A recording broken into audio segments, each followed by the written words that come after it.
This episode is brought to you by Happy Mammoth.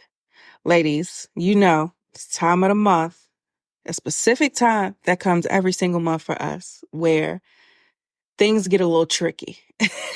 The cravings get serious, specifically for stuff we don't need, like ice cream and chocolate and all of those feel-good things. You may get irritable like me. I'll be ready to bite everybody's head off.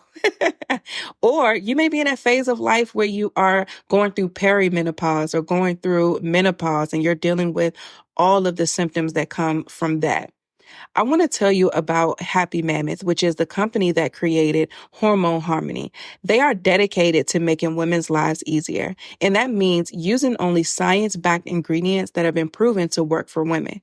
They make no compromise when it comes to quality, and it shows. Hormone Harmony contains science-backed herbal extracts called adaptogens. Now, here's the beauty about adaptogens. They help the body adapt to any stressors like chaotic hormonal changes that happen naturally throughout a woman's life. So Hormone Harmony isn't just for menopause. Any woman with symptoms of hormonal imbalances can take it, but it's perfect for those horrible menopause symptoms that put a woman's life on hold. And the biggest benefit, feeling like myself again. That's what women mention over and over in their reviews. And there are over 17,000 reviews for Hormone Harmony. For a limited time, you can get 15% off your entire first order at happymammoth.com. Just use the code BLESSED at checkout. That's happy, MAMMOTH.com, and just use code BLESSED at checkout. This episode is brought to you by Delta Airlines. I feel like one of the most underappreciated aspects of traveling is that ride home. I love to take trips and vacations and to experience new things, but that ride home as you're coming back to your everyday life is so important. And that's why I love Delta Airlines, because they make that trip home memorable and comfortable. I've flown many different airlines before, and Delta, to be quite frank, is better than the rest.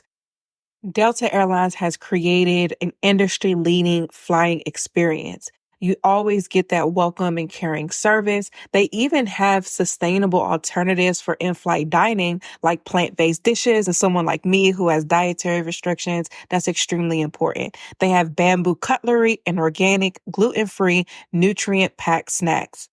Fun fact about me while we're here is I don't sleep often on planes. I'm always up. I may have a bunch of ideas, or I'm just taking advantage of the things that airlines has to offer. And I love that Delta Airlines has more than 1,000 hours of in-flight entertainment. So while I'm up, I am never bored. And these comforts just make that experience headed back home that much more memorable and comfortable. So even if I'm not home quite yet, Delta Airlines helps me feel a little bit like it. Delta Airlines believes that you should feel at home even if you are 30,000 feet above it. Learn more at delta.com. You are listening to Blessed and Bossed Up, presented by Anchored Media, an entrepreneurship podcast for Christians all about how to make God the CEO of your business. Get ready to be inspired, challenged, but well-equipped to live and build your destiny His way.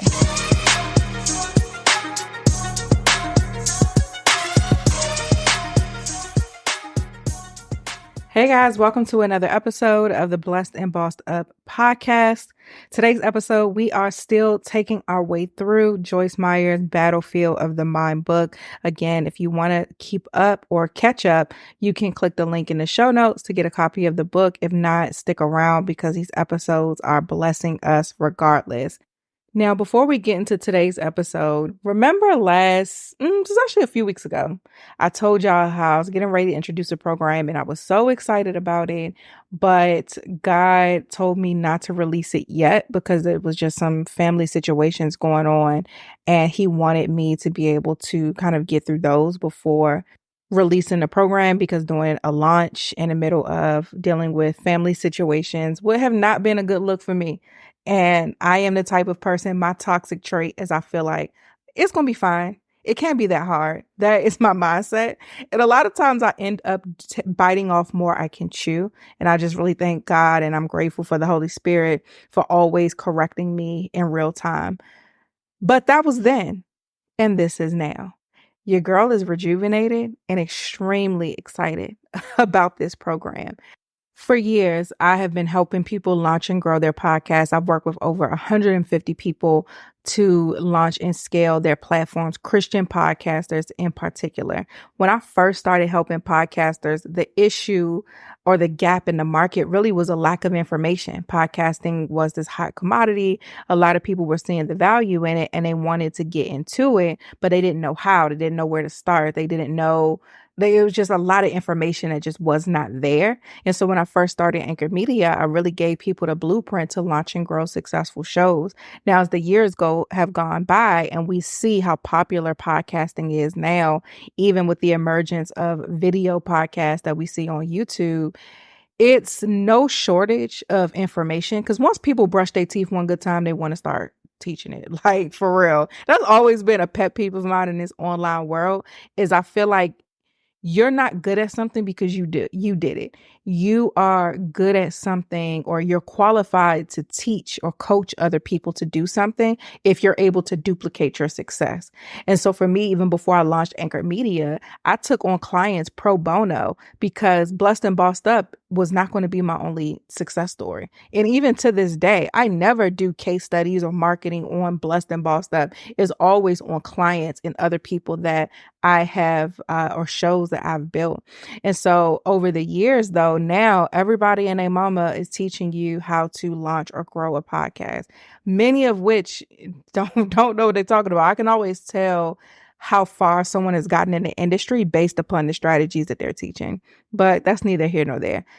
What's missing now is guidance. What's missing now is mentorship. What's missing now is a community. And especially in this Christian space, many of you guys, God is calling to create content. God is calling to show up. And if you're creating content, most of the time, podcasting is going to be a part of it in this landscape. So God is calling you to create content. He's calling you to show up on the microphone.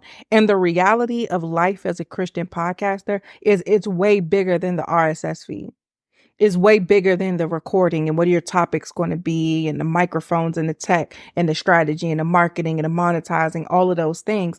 All of those things are a part of the podcasting industry. But as a Christian podcaster, you have to confront an intensified spiritual warfare, isolation a lot of the times, imposter syndrome, feeling unqualified to do what God is calling you to do.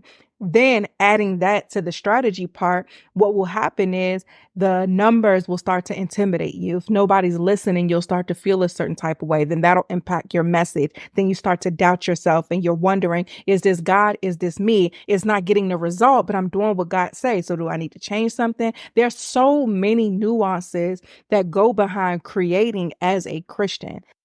And I am being called in this season to really not just be a strategist, but to truly serve other Christian podcast creators and mentor you and guide you and help you navigate through so many things that we go through beyond the microphone.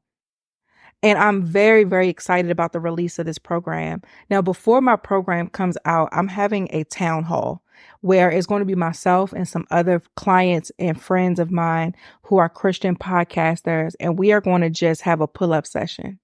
Any of you who are called to create, you're called to start a podcast, you feel the tug, you may already have a show and you know this is what God is calling you to do. Maybe you just are feeling a certain type of way about it, or you want to grow it and you're not sure how to navigate that. You may be experiencing some spiritual warfare things that you feel like you can't put your finger on it, but it's blocking you from truly being able to walk into the next level that God has for you. We're going to have a pull-up session. And we're going to talk. I have a word that God gave me to share specifically for this audience. I'm going to have Dr. Charla Walker, who's a great friend of mine, longtime client of the Prescription for Purpose podcast. She's going to come and we're going to do a Bible study on what it means to create from connection to Christ. I'm going to have Rosalind Postlethwaite, who is also a friend of mine, former client, who is the host of the Therapy as a Christian podcast, where she's going to come on and talk about fear. And Rosalind is great because her show is about God and mental health. And she also is a therapist. So she is a therapist. She's a Christian and she talks about it on her podcast. And so she's going to come and we're going to address fear and the mental aspect of creating for God. And then we're going to have a longtime friend and client, Raven Hoquette, who's going to come on and talk about the importance of investing in God's vision. She's the host of the Supernaturally Paid podcast. And of course, I'm going to be talking about all the things that you need to know as someone who is purposed to podcast. Okay. God has called you to this platform. This is not just about income. It's not just about growth strategies and all of that, but this is truly a part of your calling. I have some things to say and I'm going to get them out on that platform. And I'm going to introduce my program as well, where if you want me to be your mentor, you want to grow with other Christian podcasters, you'll be able to give more information on how to sign up then. But for now, I want you to come to this town hall. It is totally free. The link is in the show notes. And I personally have so much to pour out in this space. God has given me paid like a full page of notes so far. And we ain't even done talking about this event yet. And I know that all the other speakers, they're Holy Spirit led. And I am very much so looking forward to this because I know that God is really going to move on this event. Whether you become a mentee of mine or not, God is going to move in this space. So I want you to show up. I want you to share this with other Christian creators. And that's it. Link in the show notes. Sign up. It's free. It's happening in a couple weeks on April 18th at 8 p.m. Eastern Standard Time. And I pray that I see you guys there.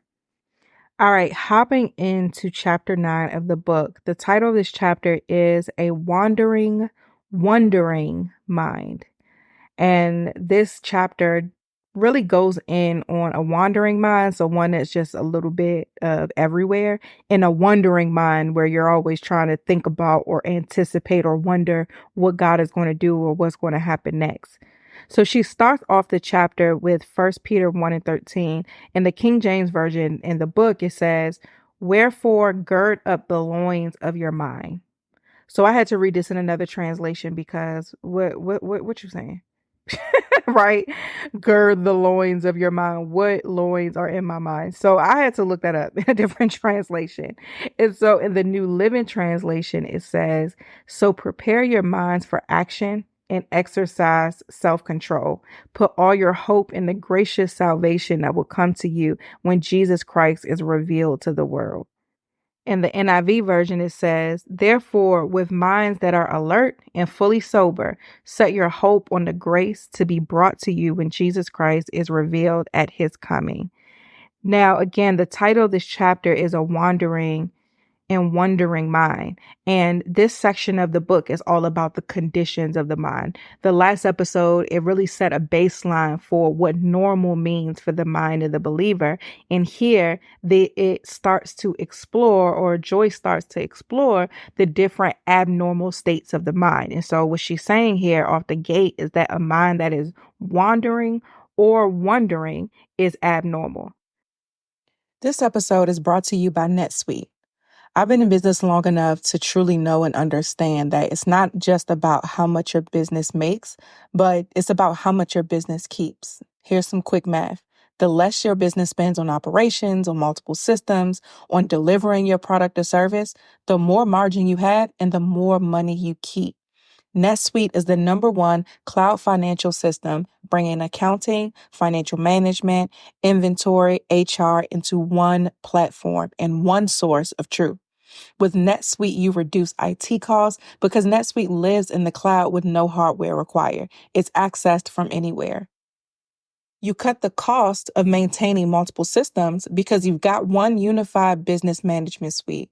You improve efficiency. Y'all know we love efficiency over here by bringing all your major business processes into one platform, slashing manual tasks and errors. Over 37,000 companies have already made the move. So do the math. See how you'll profit with NetSuite. I don't know if you guys have noticed, but everything is expensive, from personal stuff to business. It is so important that we find ways to cut costs and boost performance at the same time. Again, it's not just about how much we make, but how much are we keeping? Now through April 15th, NetSuite is offering a one-of-a-kind flexible financing program. Head to netsuite.com/blessed. netsuite.com/blessed. netsuite.com/blessed. This episode is brought to you by NPR. We know that Black stories and Black representation in the media is so important. When I was growing up, I wanted to see people on the screen who looked like me. I wanted to hear people on the radio who sounded like me.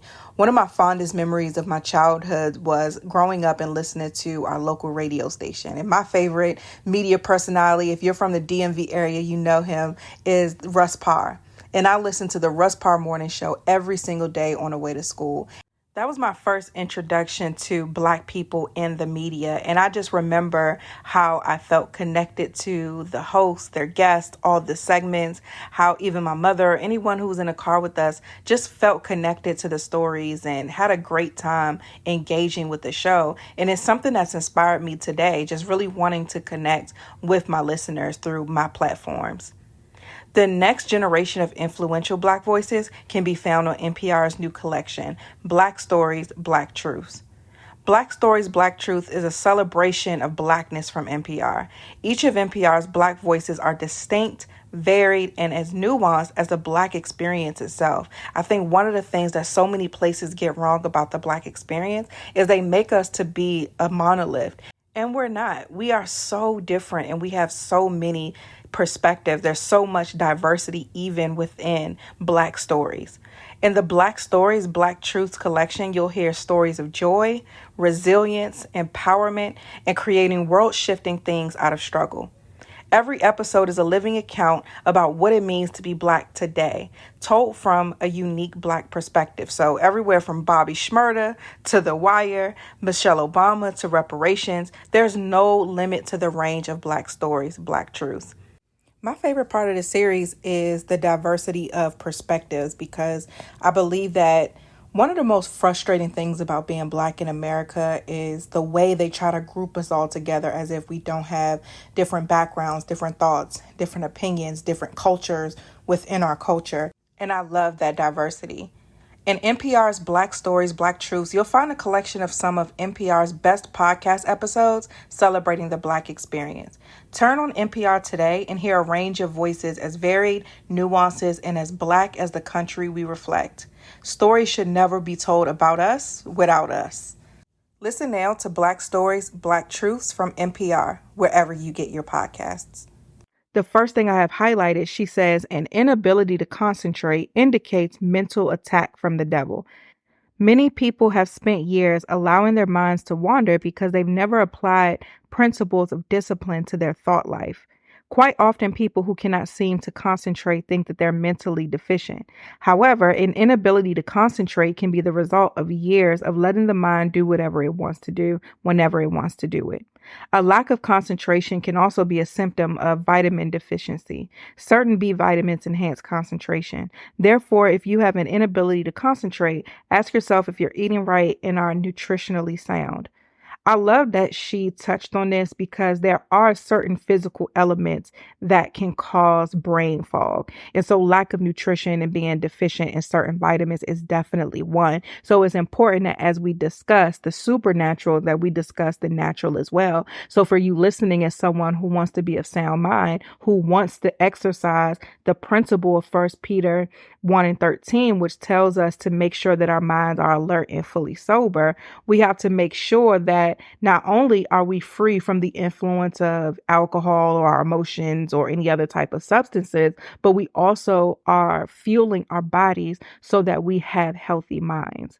So that's something I want you to take a step back and think about. What am I putting into my body? If, as women, many of us who listen to the show are women, am I taking a multivitamin? I know for myself, I'm still postpartum, so hormones are definitely a contributing factor to some of my brain fog and things like that some days. I have an infant and he still wakes up a couple of times throughout the night. So a lot of times I'm dealing with tiredness because the days are long and there's a lot that happens throughout the day. And so I have to make sure that my body is built up to maintain the things that I have going on, because otherwise I'm not going to be as strong as I need to, especially to fight this spiritual battle. I told you guys last week about the warfare that I'm dealing with. And Joyce even says in her book, she says extreme fatigue can also affect concentration. I found that when I am excessively tired, Satan will try to attack my mind because he knows it is more difficult to resist him during these times.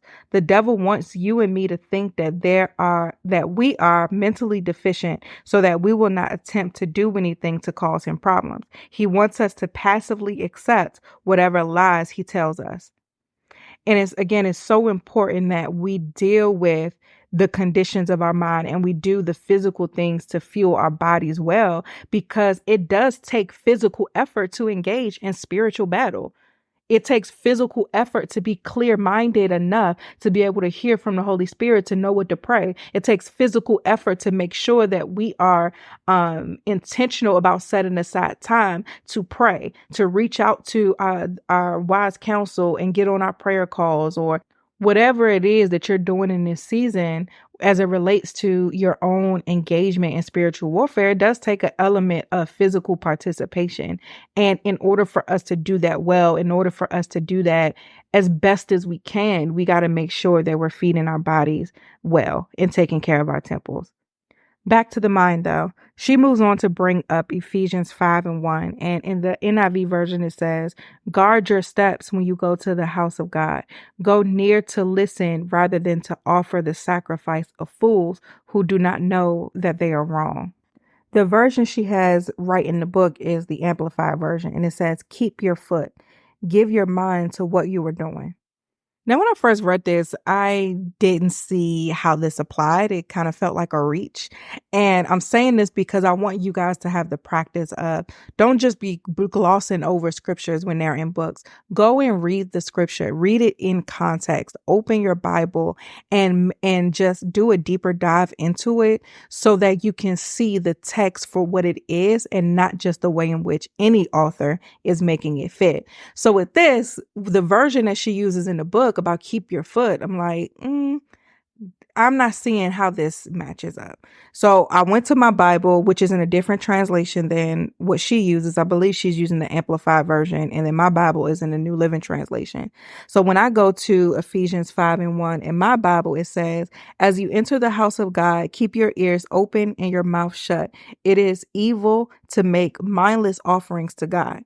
Now, the commentary of my study Bible elaborates on it by saying this: when we enter the house of God, we should have the attitude of being open and ready to listen to God, not to dictate to him what we think he should do.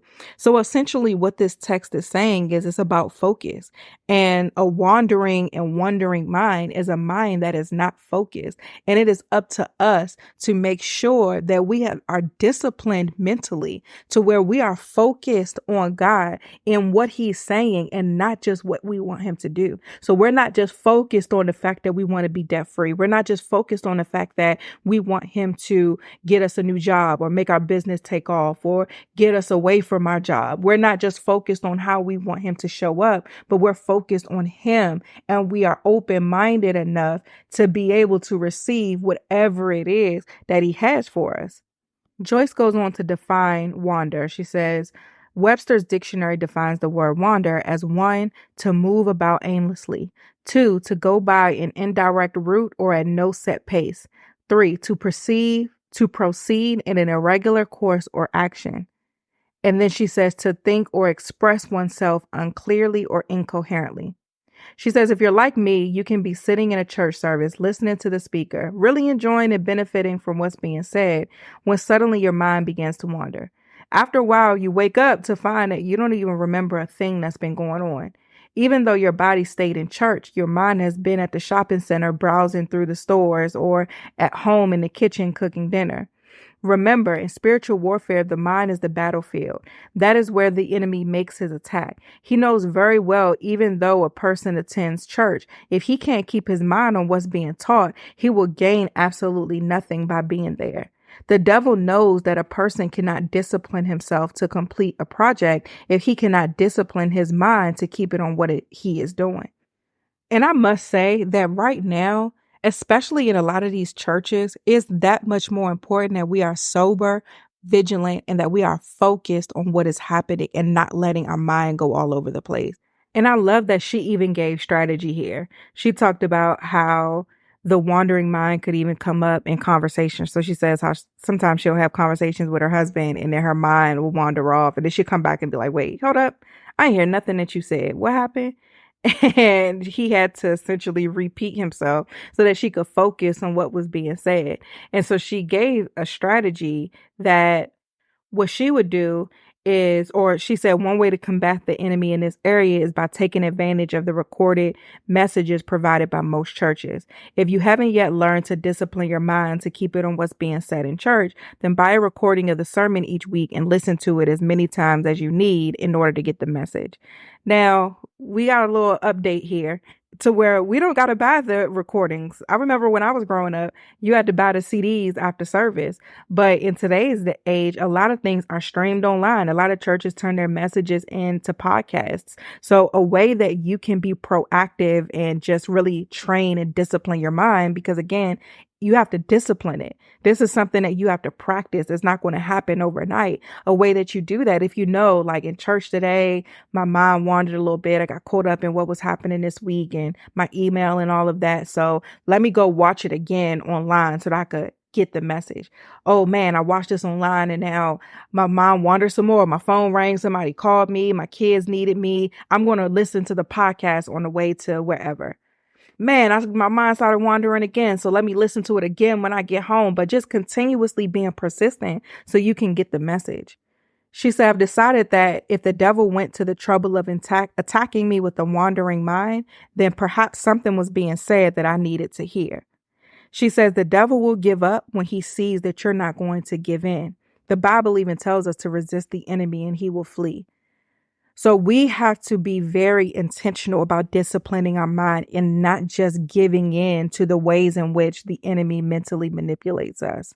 She says the present moment is the greatest gift we have from God. But if we are not present, we miss it. And I think that's a good place to end. Thank you guys so much for listening to another episode of the Blessed and Bossed Up podcast. If you are a Christian creator, a Christian podcaster, whether you have a show, want to have a show, thinking about having a show, come to the Christian Creator Town Hall on April 18th at 8 p.m. Eastern Standard Time. The link is in the show notes to sign up. It's absolutely free. I'm excited about what God is going to do, and I'll see you all there.